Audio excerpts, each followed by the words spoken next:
Hey guys and girls, Nathan here. Hopefully you are having an awesome week. Yeah, thanks a lot for tuning in again.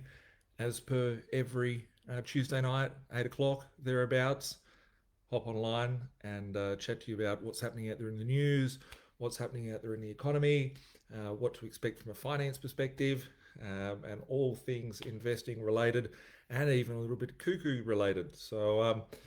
Yeah, just waiting for everyone to log in. Got a few interesting topics to discuss today, and got a very clear, format for what I want to talk about today. So today, I want to keep it to specifically 1 hour or less, which I will be ending the video. Doesn't matter where I'm at mid-speech. At 1 hour.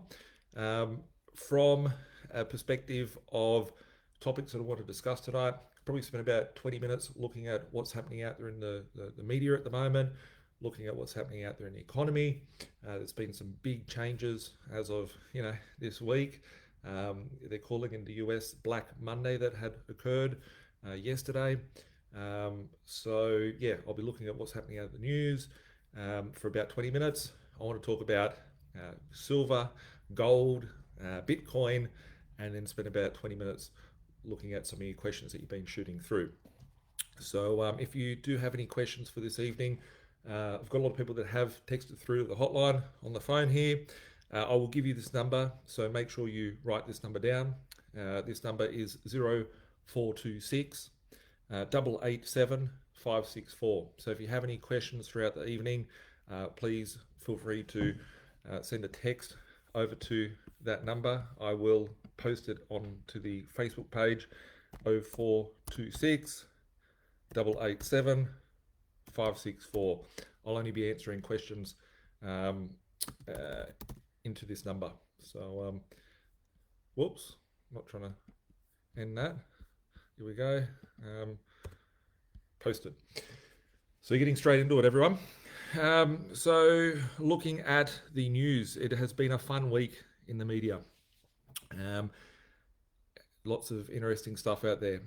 Start the week off with what has been inflated in the last week. I've got some messages here about certain things. So if you've seen inflation hitting something this week, feel free to share that over. But let's start off with this article from Sydney Morning Herald. It goes on to say used car prices surge at record rates as public transport is shunned. Right? Used cars are going up. People are wanting to buy cars. There's no cars out there. Getting cars into the country is becoming a difficulty. Something that's out there. The next article is from news.com. This article from news.com goes on to read Netflix increases prices for basic and standard plans in Australia. It goes on to read Netflix will increase its prices in Australia from today. The streaming platform is jacking up its basic plan from $9.99 to $10.99, while its standard plan will go up from $13.99 to $15.99. The price of premium remains unchanged at $19.99.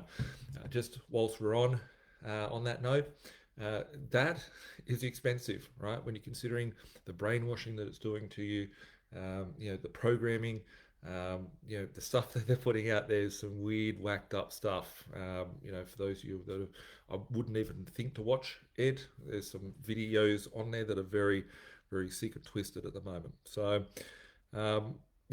that price, it costs you nothing to enter and join Birch Feed. Birch Feed is literally thousands and thousands of hours of content out there for free.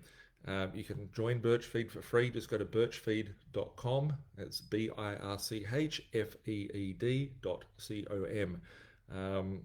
Join it. It's free. Learn something today that's out there. The next article that I've got here: unexpected drop in unemployment rate, but the sickness that we shouldn't call induced recession could last years. So they're saying that unemployment figures have dropped, and it was only about 2 days ago I looked at a chart again. I think it was only yesterday actually. I looked at this chart which showed the fall in GDP that entered us into a recession. The recession that we're in showed that we'd fallen straight off a cliff. The blip of the GFC was only, a smidgen on the radar. If we look at what happened in the recession that we have in 1992, recession that we had to have, that isn't even seen on the chart when we see how negative we've gone with our GDP in 2020. This is something that is very unprecedented. We're living in a world where all our financial markets are controlled, manipulated, and totally, totally fake. So yeah, looking at what else have we got here? We've got some really good articles here. It goes here to show, there's an article from The Guardian, the UK interest rates likely to fall below zero in 2021. So I posted this article the other day on Birch feed. The Bank of England, which is the central bank there, is talking about negative interest rates for next year. And this is an article, this is a actual real life bank letter that came from someone in England. And this just goes on to say, we're getting in touch with you to let you know that we're reducing the interest rates on some of our savings accounts as of the 24th of November 2020. This is very interesting news, guys, and really important to look and to see what's happening all around the world. This is a global problem. It's not just happening here in Australia or over in the UK or in some weird country that you're not a part of. It's happening globally. So it goes on to read, the direct saver account current rate is 1%. The new rate is 0.15%. The income bonds are currently 1.16%. They are now 0.001%, right? Not even 1% or 1%, right? The investment account, ooh, we're a big time saver, right? The investment account gets you 0.8%. So 80% or 1% per year is what it's currently getting. And as of the 24th of November, it will be getting 0.01%. So 1% or 1%.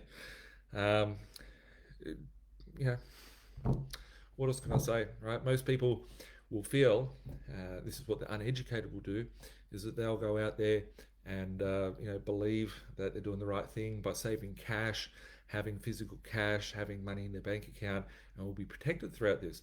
But their cash that they're saving is losing its purchasing power day after day, week after week. What else do we have here? That's not something. What else do we have here? It is a birthday for someone. I'm not going to wear a hat today. I saw Michelle here saying hi beforehand. Not going to wear a hat today. This is an anniversary. It's an anniversary of the real GFD. It is a 1 year anniversary since the financial system fell very deeply into recession globally. Going in between the week of the 11th of September last year, it's an interesting date, and the week of the 18th, so 1 week period there in 2019, we saw the banks at the end of each day, they have loans and money that's going in between. That's why your bank might take a day or two to have those funds roll over from your bank into the other bank and all that sort of stuff. They have interbank lending. They generally take up sort of 3-month bonds, which are short-term bonds that the banks can settle with each other, and they can do interbank closing off for the day. It's called repurchasing agreement, or repo. Going back September last year, this time last year, I was doing a series of Facebook Lives like we're doing now. They were very ad hoc. And I'd come online and I'd talk about, how we're going to go to negative interest rates. People were like, oh, Nathan, he's stupid, man. Nathan's off his head.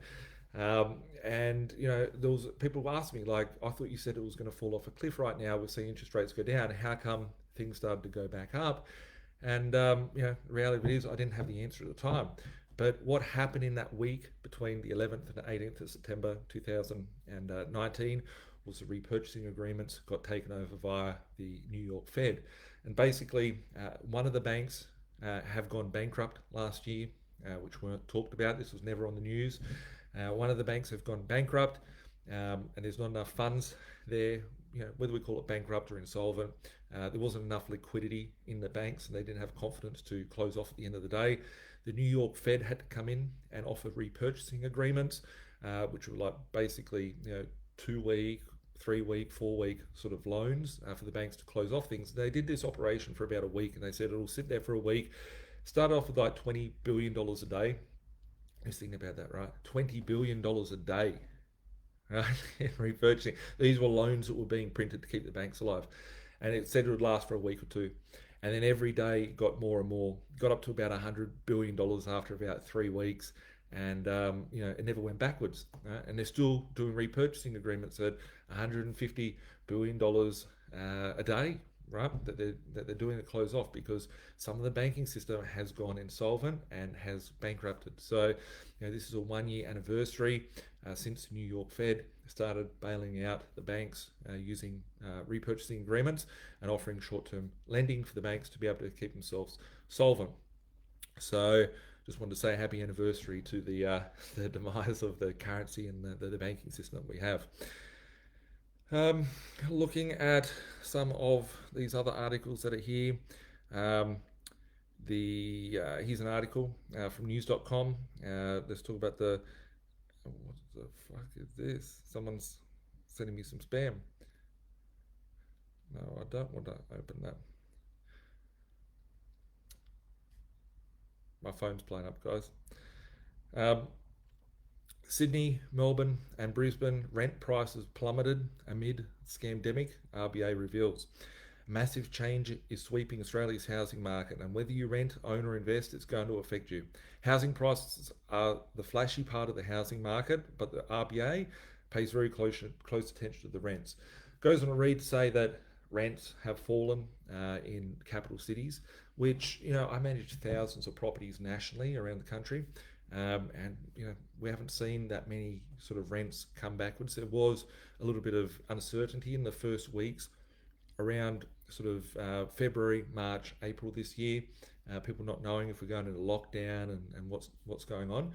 However, rental markets in the blue collar bread and butter sort of areas have sort of gone up, if anything, and there's a lack of stock there in the market. So if you look at some of these Airbnbs, overpopulated areas where there's lots of units and whatnot, sure there is oversupply there because these things here have been propped up from tourism and people coming in and taking out that market.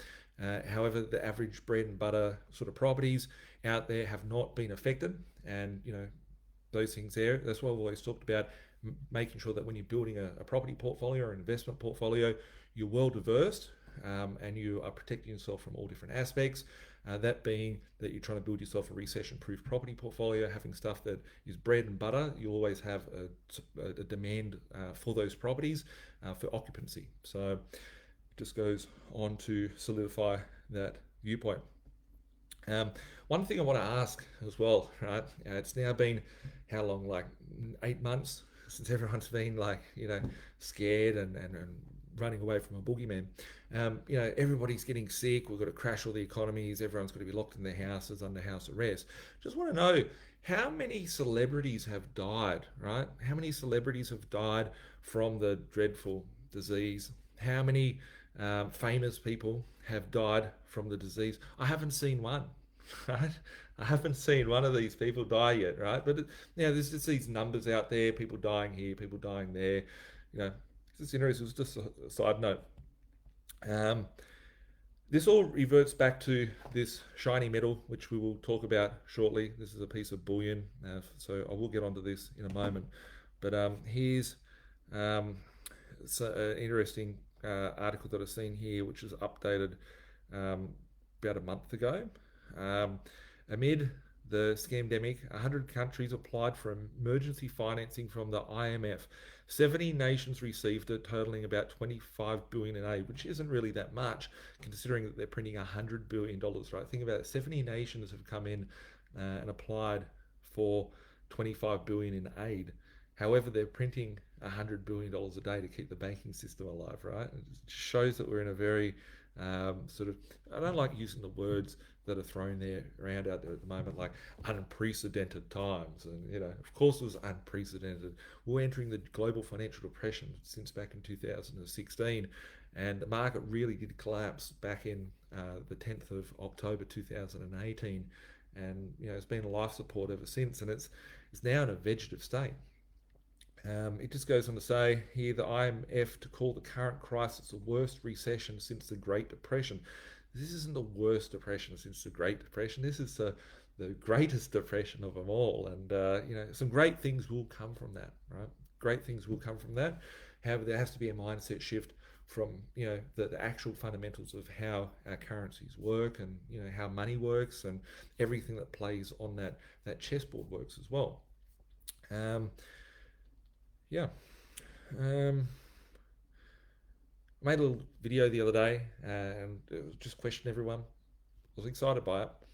I wanted to read, if you think about it, every person that reads out the news, right? Every journalist out there, every TV host, every presenter on the news. I've been on news over 100 times, maybe like 150 times over the years, been on some very large sort of, outlets, and been out there in the TV. And it always surprises me that they're always very scripted, and they have to abide by certain regulations and regulatory bodies out there. Who owns those regulatory bodies? I may question that. But if you go to think about it, every bit of information you read, whether it's from the news, whether it be from any of those, free to air, or even on the paid subscription services, they're all scripts, right? If you think about all the politicians, when they're reading you, what's happening out there, they're reading out a press conference, they're reading out a whatever, they're reading a script. Your media, they are actors. Your politicians, they're actors, right? Just remember that. Just remember that, of where the information is coming from. Who writes those scripts? Who writes those dialects? Who writes them? I want to know, right? Whose agendas are they? Some interesting articles today, and I'll get into the main topic very shortly. The ASX is in red after one-way traffic trading day, right? We saw some very scary stuff come out there yesterday from the Dow Jones. I noticed that last night, around 10 o'clock at night, Bitcoin price fell. The shiny metals, their prices fell. I started looking at the Dow Jones futures, those prices fell, and everything is in decline, right? It's interesting, right? All I'm asking is that it's interesting, right? We're here in September, right? Remember at the start, we said September will be the fun month that we will see this year. The fun month for your shares, the fun month for everything out there, right? How are your shares going, right? I'm not trying to be a smart ass. Have you protected yourself? How's your super fund going? Have you made the right adjustments in the course of the last sort of 6 months to protect yourself? It's going to get shaky. It's going to get a whole of a lot more bumpier out there in the marketplace. The Dow Jones dropped last night over 500 points. It was down at one point over 800 points. The futures market is about to open in a few hours, and it's sitting at negative 500 points before it opens. So we're going to see a lot of blood on the streets out there.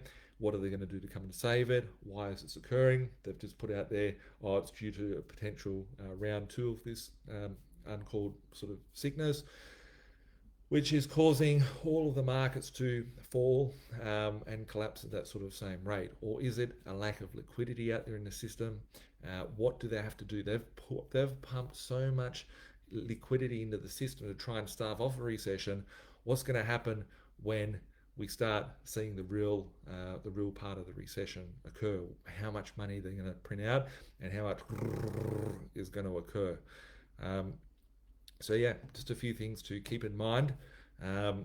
Just one very last comment on the news and what I'm seeing out there before I get into main part of tonight's topic.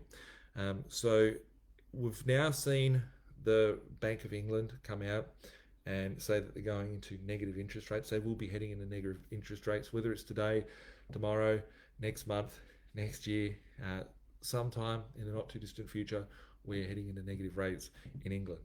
Now, if we go and look at a little bit closer to home, the RBNZ, which is the Reserve Bank of New Zealand, they are now talking about pushing themselves over the edge and entering into negative interest rate territory. They are not going to drop interest rates when they drop interest rates by a quarter of a percent. A quarter of a percent ain't going to do shit, folks. It is not going to do shit, right? They, as I said 3 years ago, very publicly, everyone said Nathan's off his head. I said very clearly that my target range was -2 to -3% interest rates. That's the only way to keep this system alive for the next decade.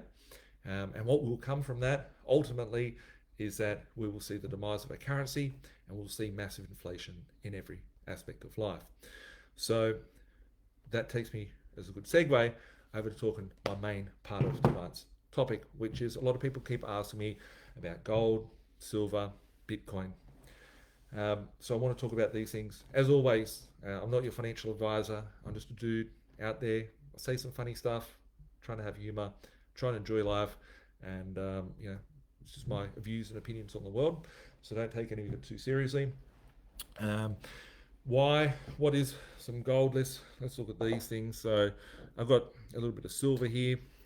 Got some little gold coins here. Unfortunately, I wasn't able to get all of the stuff that I wanted to get for this evening, just due to I don't know where it all is. Right, I've got this stuff sort of stored everywhere, and being able to hold the amount of weight. Right, one of my goals when I was younger was to get a ton of this shiny stuff.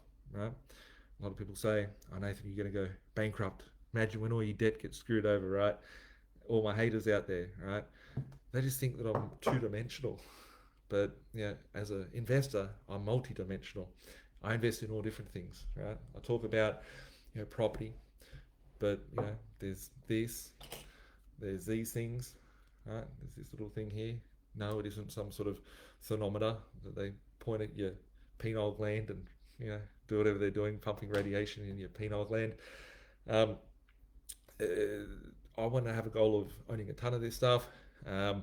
Being able to store that is very difficult to put it in one location. So got it in all different shapes and sizes in all different locations to try and sort of spread my risk across my portfolio. So let's start on silver. There's a few different types. So you have bullion and then you have coins. So you've got like a numismatic value, which I'll just pull out this random one that I found. This thing here comes in a little case. This is a proof coin. It's actually got a privy mark on it. It's a Kookaburra coin. This thing here is from 1998. It's a 2-ounce coin. 2 ounces of silver. Like the silver price, this is something to be really mindful of at the moment. If you go onto the paper markets, you will see that silver is trading at about $25, $24 US, or maybe about $33 or $34 Aussie. This was trading at about $28 US the other day, and about $38 Aussie. But when you go to the shop to try and buy some of this, doesn't matter if you try and, like these ones here have a bit of a premium to it because it's more of a proof and collector coin. But if you went to go and buy a little bar like this, or a little bar like this, you wouldn't be able to find it, right? So a lot of the bullion dealers out there at the moment are sort of selling for about an ounce in some sort of bar like this. This has got like the lowest premium on it, so it's close to spot price. Time gone by, if the silver price is $30, then you probably pick up this for like $32, $33. There's a small premium, maybe 10% premium to actually get it as physical. And if you were to go and purchase something like a round of bullion, so this coin here is just in a tube of 5, and this coin here, which is in a proof case, they're 2 different grades of coins. So this thing here being a Kookaburra coin, this is got a little certificate of authenticity here. It goes on a read. This is 912 of 1,000 of this type of coin that was made, so there's a bit of a scarcity there. Whereas this here is basically this, but in a coin, so it looks a bit like a coin sort of thing. So your bullion is your cheapest, probably got like a 10% premium on it normally. These sort of bullion coins might have about a 10% premium, so these are about the same sort of price. When you go out and purchase something like this, like if this was a 1 ounce, this is a 2 ounce coin. if this is a 1 ounce coin that was selling from the mint, it's probably a product that does sell from either the Perth Mint or the Royal Australian Mint down in Canberra. Those things probably sell for like 120, 130 new for the year that they come out. So there's a massive difference in products of these three items. You've got these ones over here, these ones here that are collectibles. These are all 4 nines or 3 nines of silver, so they're basically 100% pure sort of metal. And then you can go on to some stuff like these fellas here, which are, this is just like a little coin from, I think, 1985. That's a little carded coin. This thing here, which is sterling silver, and sterling silver is a 92.5% of silver, with other sort of metals that mix with it, copper and whatnot. So be careful when you're purchasing these sorts of things. Not that there's anything wrong with them, but if this thing here is a 20 gram, 92.5 of 20 grams is about 18.5 grams. In a troy ounce, like a coin like this sort of size, which is a troy ounce, is about 31.1 grams of silver in that, which is pure. So you've got to divide the numbers from there. So looking at that, you've got other types of products. I used to buy large bars of this stuff, like kilo bars.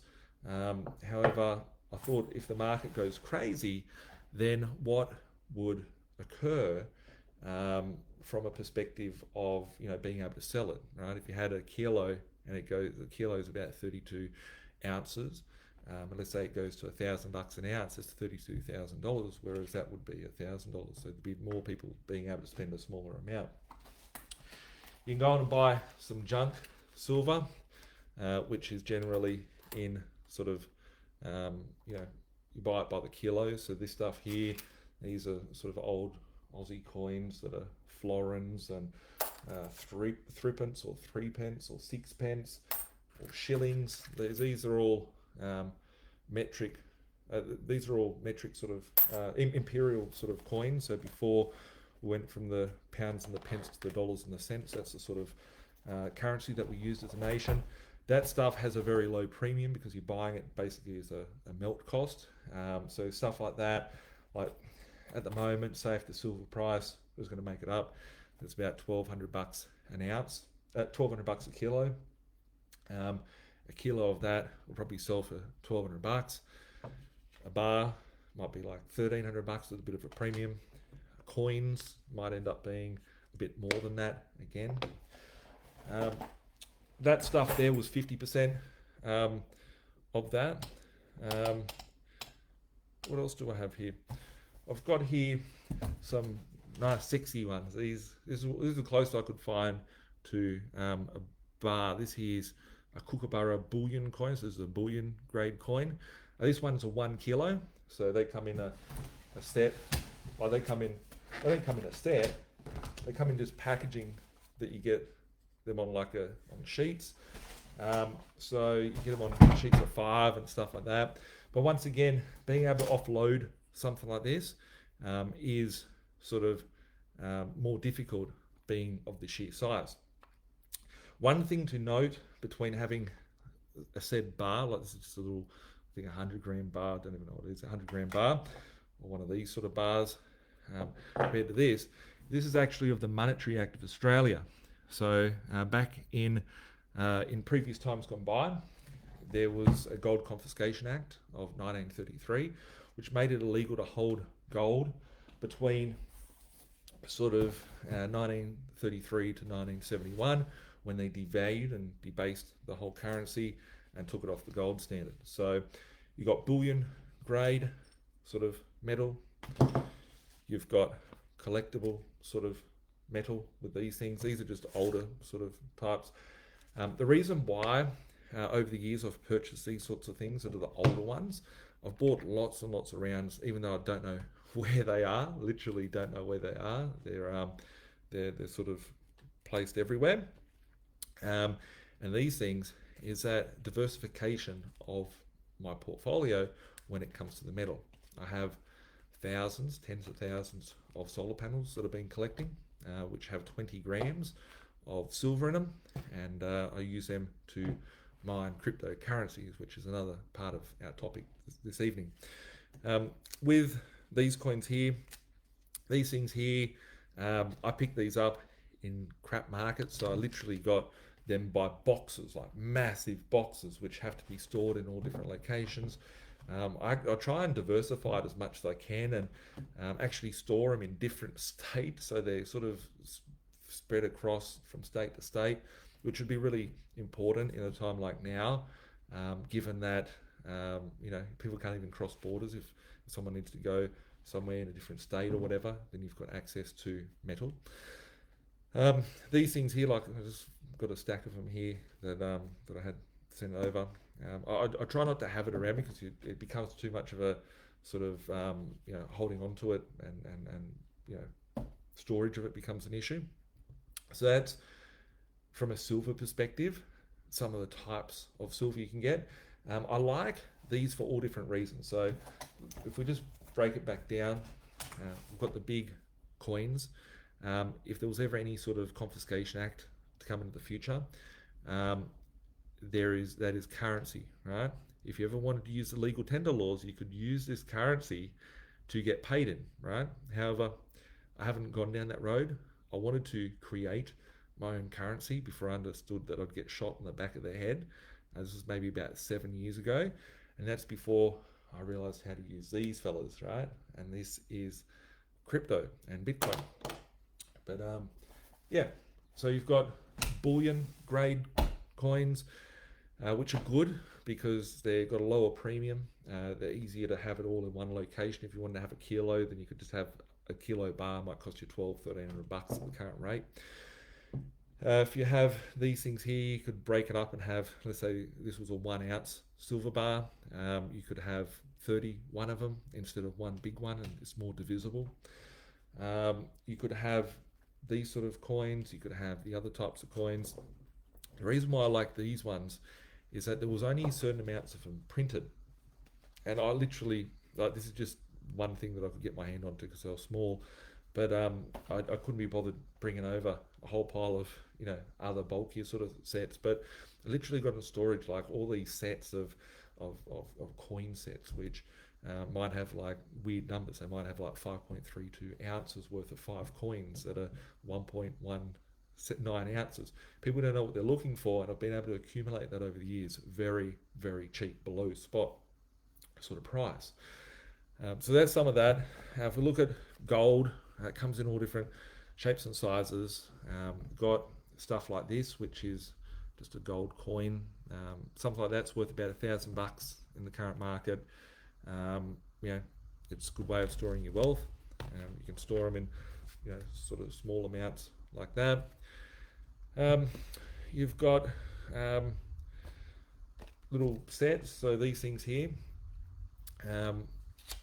I was fortunate enough to understand how this game works, and a lot of people think I'm just two-dimensional property investor or whatnot, but I think of every part of the playing field. These here are 1/10 of an ounce coins. 1/10 of an ounce coin would sell 1/10 silver. Gold at about 2,800 an ounce. Picking up a price of gold out there at the moment, the market would be about $3,000 an ounce if you'd be able to get a hold of it. These sort of little coins, are smaller sizes, so you could get into something like this for about $400. Some coin shops buy them and they don't have enough stock, and in low times and markets where everyone was running to Bitcoin and no one wanted to have gold and silver, I went hard on that sort of stuff and picked up a lot of those sort of products. So those things generally have a massive premium on them, and they still do in the market. I think I cleaned out quite a while ago every coin shop in Australia. Me and a few of my mates tried to corner that market, and were able to get onto all the stuff at sort of below spot price, so the premiums aren't necessarily there. You get these sort of coins, which are similar to the other ones, the blue cards that I was talking about beforehand. It's just, I think it's a koala coin on that one, yeah. It's about 10 grams of 22 karat gold, so 22 carats is 100% gold would be, or 99.9% gold would be 24 carat. They don't make gold 24 carat, they make it 22 carat, which is 91.6% gold, due to the fact that gold is a metal which can scratch and can be bent, and it does get dented very easy, so they try and put a bit more strength in it by mixing it with other sort of metals to keep the strength there. Little gold 1 ounce coins, you can collect them like that. You can get gold in big sort of bars, which are very difficult. You can get them in little gold nuggets, right? Doesn't matter if you've got $100. A lot of people think that you go and put other stuff in these sorts of bags, guys, but these are the only baggies that I collect. Never bought a baggie in my life, but if it's got that powder in it, that's the good stuff, right? Keeps you happy throughout an economic crisis. What else do we have? This one here, this is one of the coolest sort of coin sort of sets, just collecting these sorts of things. So these here are an old Australian sort of currency back in the day. So these here are sovereigns. So these three, I thought I'd pull these three out for a specific reason. They're all of the same year, they're 1910. So this is about 110 years old. And there's three of them, all from 1910. Melbourne, Sydney and Perth. The reason why they're different, and you can tell the difference between them, is the actual colour of the metal as well. So there's three coins, they're like same year but three different sort of states worth. That's a sovereign that's got about 7.9 grams of gold in each one, 22 carat once again. And then you've got a half sovereign, so it's half the size, half the weight and half the money they used to sell for. They're pretty cool from a tax perspective as well. So when you're buying metals, you need to look at not just the purchasing of the metal, but what's your strategy behind it, why are you purchasing the metal, etc. I'm going to share with you something. I told you that I was going to get this shipped to me from Melbourne, and just given the current climate in Melbourne, it's very weird out there, and it took a while to get these things, but I got them, and I thought I would share them with you. So this thing here, if anyone heard of the fall of the Roman Empire? Fall of the Roman Empire was basically due to money manipulation and currency manipulation, which is what we're seeing at the moment. But beforehand, they used to have to cut down things and make them worth less. However, today they do it very differently. So this thing here is a denarii. This is from Commodus. This is a king that ruled back in 1977 to 177 AD to 192 AD. So he had about 5 years worth of reign. This is a coin from back there. If you think about it, this is about 2,000 years old now. Imagine how many hands it's traded through, how many bits of war that it's been traded through.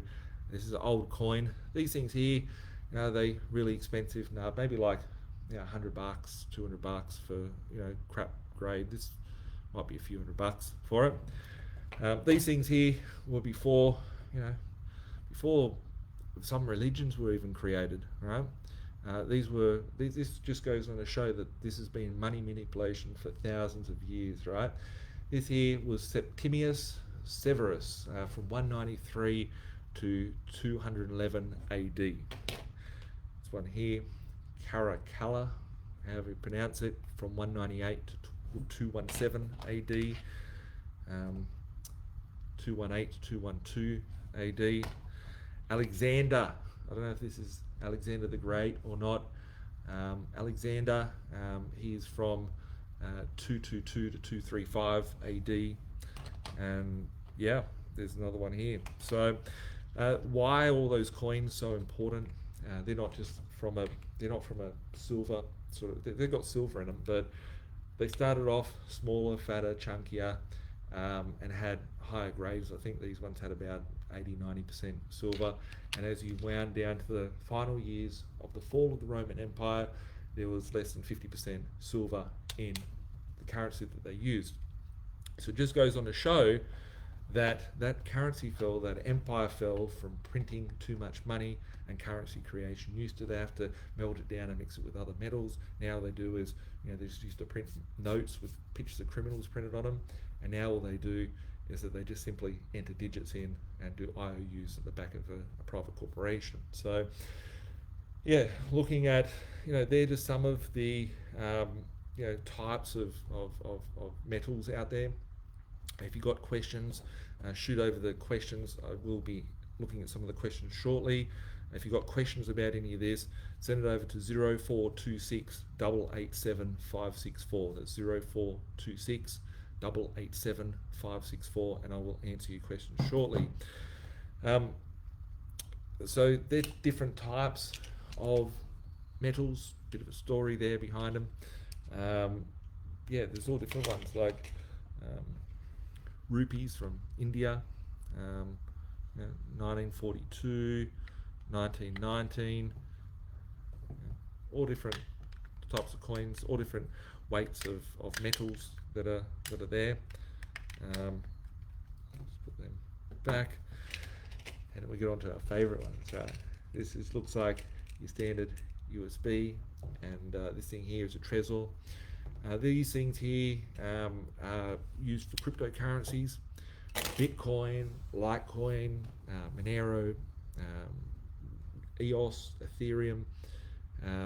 They're some of the cryptocurrencies that are out there available today. They all serve a purpose in my overall position. Have I ever gone out and spent 100 grand on a bit of Bitcoin? Have I ever spent 100 grand on a bit of silver? Have I ever spent 100 grand on a bit of gold? No, I've been collecting this stuff over decades. This thing started from back in 1999, picking up stuff from a shop as a kid, as a dorky pimple-faced kid. Later understanding how the currencies worked and how the monetary system worked, and got intrigued by it from there. Actually, I found also this one here's a bit of a random one. This here, I just thought I'd bring this out for the fun of it. This is a kilo. Actually, it's 4.6 kilos of pennies. These are from 1896 to 1952. Literally, once I wanted to tile the floor of a house using pennies and then putting resin over the top, but never got around to it. Those things there, the reason why I've collected them is that, not that they have a value, but I don't have any here, maybe somewhere. I saw them beforehand. In the stuff that I picked up from where these ones were stored. Another baggie. Who wants a baggie, guys? So here we have 50-cent pieces. This is from 1966. It's the last time that your currency here in Australia had any backing of anything. This here is 80%. It's got 13 grams of silver in it, in content. It's not worth anything apart from the spot value of melting down the coin. Just goes for a memory of having sound sort of money. And that's why we've seen massive growth in all different types of markets over the course of the last sort of 30, 40, 50, 60 years. If you look at property prices, they never went up. When those coins were out, the markets never went up. When these coins, right, that were like being used as Australian currency here back in the 1950s and the 1940s and 1920s and whatnot, when they were used, property prices didn't go up, asset prices didn't go up. It's only with the large amounts of currency creation that we're able to see asset prices rise. And it's a very exciting time, because we're living in a world where they're doing massive money printing as they keep going on. Every week we're seeing inflation happen in all different shapes and sizes in all different markets, and these things here will rise. There's a lot of doomsayers out there. There's a lot of people called silver and gold bugs out there that'll say sell everything and buy gold and silver. The negatives of this sort of stuff So let's look at the pros and cons, because I'm sure that a lot of you are asking about that or thinking that. The pros is that there is, counterparty risk is almost zero, apart, from losing it or, not being able to find it. The counterparty risk on any other sort of asset is that, a company can go bankrupt, you lose your shares, which I think a lot of people will experience in the not too distant future when they realise they're owning zombie companies. Would I rather own shares, or would I rather hold this sort of metal? It's fun to play with, right? I can see it, touch it, feel it, and I know it's being used throughout millennium, literally 2 millennium, right? Before, before biblical scriptures were done, they were using this sort of stuff. I think it says in the Bible that Jesus was sold by Judas for 30 of these coins is what Jesus got sold for. It was around before Islam was created, right? These things have been here for many, many millennium, right? Or you can have companies which are being manipulated and played around with. When the system turns to shit, this stuff may have value, but I wouldn't bank my whole position on it. The reason being is that this does nothing, doesn't bring you cash flow, it doesn't have magical things that occur. The price of an ounce of silver in 1980 was $50 US an ounce. Today it is about $25 US an ounce. So still only half of where it was back in the 80s. So before you run out and sell everything and buy metal, look that there is a risk associated from that perspective. However, does that mean that it's cheap at the moment? I believe that the metal is cheap, considering what it would have bought for in the past.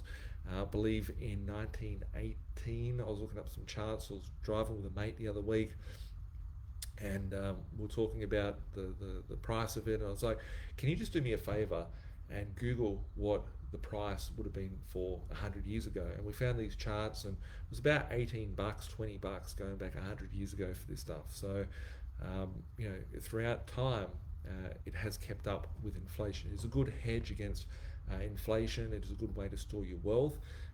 Having your money in a bank account is not a game for me. I do not have money sitting in a bank account. As soon as I get cash in, I want to send it out and get something else that's going to bring me cash flow and put money in my pocket. That's why I like property. Property is my favorite vehicle, because you have the appreciation of the asset price, you also have the appreciation of the cash flow, and you have the reoccurrence of the cash flow. You put 200 grand into metal, right, and it's still going to be the metal. So it's good on one aspect, it's a wealth insurance, because you will still have that said bit of metal in the future. However, it's not generating anything for you from an aspect of inflation. If there was a hyperinflation, this stuff could go very good. It may not, given the level of manipulation that's out there in the market. This thing is just a USB drive. It holds cryptocurrencies on it. Will that thing do well? Who knows what will happen there? I look at gold, silver, Bitcoin, all as a ballast to take me through a cycle in history. And if one day an ounce of silver goes up to $2,000 an ounce, I'm not saying it will, just saying hyperinflation hits, a Big Mac meal goes to $500, whatever the case may be, I can take that metal and dispose of it and pay down some debt and pay up my deadbeat loans with it. If we look at many Eastern cultures, they hand down little red pockets when they get married, or they'll hand over jewelry, gold, as a hand-me-down, silverware for food and eating with. These things are being handed down from generation to generation, intergenerational wealth. So, it is something that's cool. Is it something that would form a part of a portfolio? I think overall, my total sort of cryptocurrency holdings may be about 1% of my portfolio. My metal holdings could be about 1% of my portfolio. I don't sit there and count it. It's just there. It's in, sort of stored away in that. And it's just a part of a well-balanced, diversified portfolio.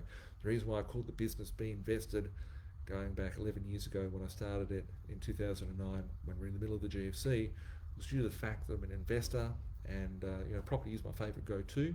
I will touch shares at times. I used to day trade shares going through the GFC, but as we've looked at week after week, day after day on Birch feed, this is not the GFC. It's a very, very different market, and we're in the demise of our currency, and we're going to see all fiat currencies eventually go to zero.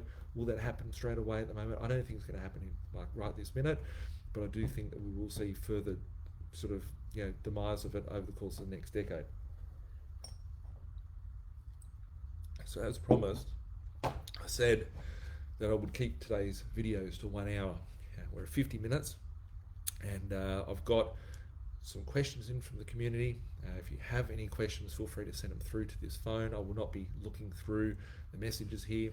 The phone number is 0426 887 564, and I'll be answering some of your questions that you've sent through, so feel free to keep them coming through. And so, and I've got, before we go, I've got a little competition that'll be running. People may be wondering where to buy said metal from, how to accumulate said metal. So I'm going to have a little bit of a game where if we do a few things, then you're going to a draw, and I will give away, say, 10 ounces of silver. So 10 ounces of silver would be about $500 at the moment. And there's one other thing. So that's about 5 ounces. That's 5 ounces there, 5 1-ounce silver coins. So I'd be giving away 10 of these to a winner next week, which I'll draw. So what do we need to go into the draw? Go onto Birch feed and come onto Birch feed. So it's just birchfeed.com. Screenshot that you've joined up to Birch feed and email it to my team at admin@binvested.com.au, or send a text of your screenshot to 0426 887 564. And if you could write a review, whether it's good, bad, or indifferent, on Google. If you like these videos that I share out there on a weekly basis and you do appreciate what I do, go out there. All it takes is to go and write a review, whether it's good or bad. If you like what I'm putting out there, put a good thing. If you don't like me, then write bad stuff, but preferably I'd like that you do good stuff. And if you can share it around to the community and send us screenshots of what you've done, and we'll have a draw next week where I will be giving away 10 ounces of silver to a lucky winner. So getting over your questions. Fantastic, you're talking about precious metals tonight. I'm looking forward to buying a block of gold, polishing it up and making it look sexy. Are you going to create some Birch coin soon? Keep up the great content. Cheers, Luke. Thanks, Luke. Appreciate that. I had actually thinking about stamping my own bars, which I have looked at, but haven't done anything with that at this point. But yeah, hi Nathan. Given the quick potential capital growth of many new estates in higher growth areas, would they not be a better option for a 1 to 3 year investment plan to build equity rather than just buying positive geared, slightly under market existing properties in established suburbs, i.e. 300 grand budget? Thanks. So yeah, I don't know who sent me that, just sent me the message. Is it better to buy a new property? There's literally these new estates popping up everywhere, being littered with all different stuff. Everyone's asking about these NDIS properties. If everyone's going to be forced to have one of these things with a treatment to the current illness out there, if I say the actual word, they'll probably censor my videos, so that's why I choose to steer clear of that. But if they build that if they start doing that, then maybe everyone will be needing to go into a NDIS housing. I'm not a fan of NDIS. That's a question that everyone's been asking lately. Back in the early 2000s, there was a scam out there called the NRAS, which was basically a Labor boosting up the economy through the GFC. All these developers were building these scammy housing complexes, and the properties didn't go too well. And when you're buying things that are brand new, polished, off the plan, there's a lot of areas, a lot of downside risk there. I've got a strategy that works, that's buying below market value properties with upside for capital growth and a strong cash flow. There's a reason why I buy those assets. I still buy those assets today. all this time on, just for Luke's message before this one, asking that he'd like to buy a big gold bar. I'd rather have a lot of these little gold coins because there's a lot less risk by having multiple small gold coins rather than one big gold bar. So when it comes to having properties in your portfolio, I'm not looking at having one house or a house in an estate or whatever the case may be. I'm looking at that property to serve a purpose. I want an asset position that's going to go up in value. That asset position that will go up in value. If the market was to double tomorrow, would you want to have a property you hold on to, ride it from 600 grand to 800 grand, make 200 grand? Wow, cool. But suddenly your 200 grand won't buy you anything because inflation has lost all the value of that deadbeat currency that you've sold and made a profit for. Would you rather take 3 mil worth of property through a property boom, the market doubles, you turn 3 mil into 6 mil, you've got 3 mil worth of profit, you can at least take that chunky amount of capital and keep up with inflation. So it's important to have the right strategy. And so I'm going to open my little competition to 3 things for this week. So if you are watching this, if you aren't watching it, go and share a friend because everyone can join this. So 10 ounces of silver to be given away, about $500 for anyone that books in a map session this week, which is a property strategy session with myself. To do so, reach out to my team, admin@binvested.com.au. If you join Birch feed and give us a review on the Google as to what you find from Birch feed, how you like the videos we're putting out there, take a screenshot of that and send it over to the number at 0426 887 564, or send us an email of that to show that you've done it over to admin@binvested.com.au. So if you've been thinking about getting a map session or coming in to have a map session with myself, working out a strategy for how you can build wealth in property investing and other sort of vehicles, and any of the questions that you've got, you can book it in and go in the draw to win 10 ounces of silver. I will draw that next week on Facebook Live. So next question. What else have we got here? Hey mate, if we go into cashless society or do some form of digital dollar where everything is tracked, how will all the drug dealers, criminals and sex workers get paid? Will they use crypto? Also saw that as of 31st of August this year, CoinSpot have delisted Monero. Do you think other privacy coins? I answered this one last week, Todd. So I did put that out there last week for you. But yeah, I think that removing certain cryptocurrencies from the market is just a way of controlling information out there, and they'll still find a way to commute and transact in any sort of market. So got so many questions I've been answering one-on-one. So yeah, if you do have questions, just shoot over a text message to this number. This is my spare phone, 0426 887 564. Someone's just written in to say dumpling plates are all up $1 from $11.80 to $12.80 on average, right? So I'm assuming that a lot of these restaurants are now getting JobKeeper and other sort of tax incentives, and now they're putting their prices up. Their cost of goods are going up. Everything's being inflated. Metal keeps up with inflation.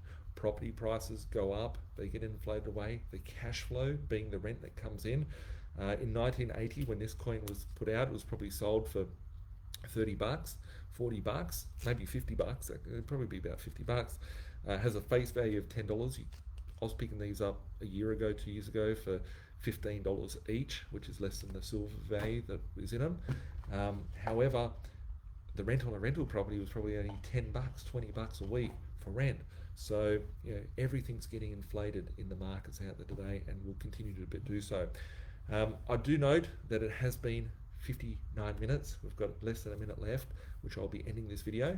If you do have questions, reach out to my team, 1300 367 925. Send us a text at 0426 887 564. And remember to enter the competition. There is 3 ways to do it. One, you can book a map session. Well, there's 2 ways to do it. One is to book in a map session with my team. You can do that by emailing or calling the office, and you'll go in the draw. Second one is to join Birch Feed, which is free, birchfeed.com. Join up, it's free. You get lots of information. It's better than paying overpriced for Netflix. And finally, if you're going to join the Birch feed, if you can give us a review, send us a copy of the review, and that you've joined up the Birch feed, text it over, email it over to us, and you go in the draw. I'll be drawing out next Tuesday night on our chats. Catch up soon, guys. Thanks a lot for watching, and keep being awesome. Bye for now.